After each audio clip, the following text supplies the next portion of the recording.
പെൺകുട്ടി പൊടുന്നനെ കണ്ണൂർ റെയിൽവേ സ്റ്റേഷനിൽ ഇറങ്ങുകയും നേരെ ഓടി വന്ന് ഒരു കുറിപ്പും ഒരു ചോക്ലേറ്റും വെച്ചിട്ട് പോയി. ആ കുറിപ്പിലുണ്ടായത് ഇങ്ങനെയാണ്: dear Kerala police, those mid night patrolling made me feel so protected എന്ന് പറഞ്ഞിട്ടുള്ള ഒരു കുറിപ്പാണ് അവിടെ വൈറ്റ് പേപ്പറിൽ കുട്ടി സ്വന്തം കൈപ്പടയാൽ എഴുതിയിട്ട് അവിടെ വെച്ചിട്ടുള്ളത്. അത് കൂടാതെ ഒരു ചോക്ലേറ്റും കൂടി എന്റെ ഒത്ത് വെച്ചിട്ടുണ്ടായിരുന്നു. എന്നാലും കുട്ടി കാണിച്ച ആ നല്ലൊരു കാര്യത്തെ വളരെയധികം താങ്ക്സ് ഉണ്ട്.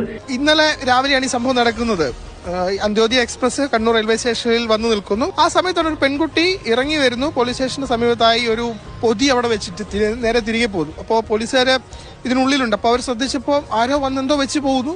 സ്വാഭാവികമായിട്ടും റെയിൽവേ സ്റ്റേഷനാണ്, പലതും നമ്മൾ ചിന്തിക്കും. അങ്ങനെ അവരവിടെ എത്തി നോക്കുമ്പോഴാണ് ഒരു കടലാസും അതിന് മുകളിൽ ഒരു ചോക്ലേറ്റും കാണുന്നത്. രാത്രി ഈ പെൺകുട്ടി ട്രെയിനിൽ പോകുന്ന സമയത്ത് പട്രോളിംഗിൽ ഉണ്ടായിരുന്ന പോലീസുകാരൻ നല്ല രീതിയിൽ ഒരു ഇടപെടൽ നടത്തി എന്ന് ആ കുട്ടി പറയുന്നുണ്ട്. ആ കുട്ടിയെ സംബന്ധിച്ചിടത്തോളം വലിയ സന്തോഷം നൽകുന്ന ഒരു ഇടപെടൽ നടത്തി. അത് എന്താണെന്ന് അറിയില്ല.